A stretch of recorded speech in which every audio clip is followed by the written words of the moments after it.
iPhone 11 Pro Max, nag-ghost touch yung LCD. So, as you can see guys, check natin. Minsan, tinutopak daw yung LCD na minsan nag-goods. Katulad ngayon na pag-check namin, okay naman siya. Pero sabi ni boss, kadalasan daw nag-ghost touch. So, ano po ba yung history nito sir? Nabagsak po ba to? Nabasa? Nabasa daw. Nag-swimming pool.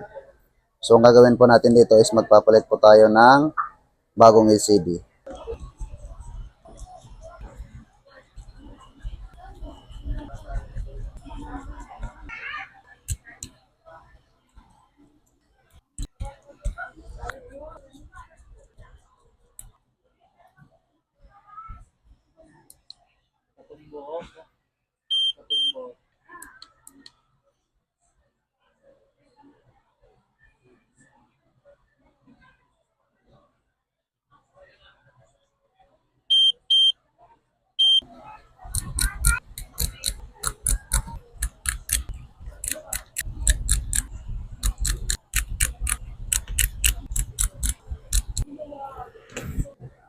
Okay na po yung iPhone 11 Pro Max na ghost touch problem. So, pinalitan ko po siya ng LCD.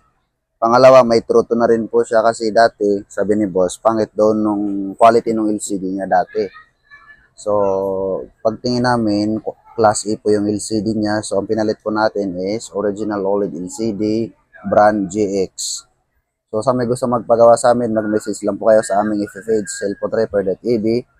So, kung ano man yung mga share ng cellphone nyo, pwede po natin gawin. So, maraming salamat po and God bless. Huwag nyo po kalimutan mag-like and follow. Ayan si boss. Yan. Manood na kayo ng porn.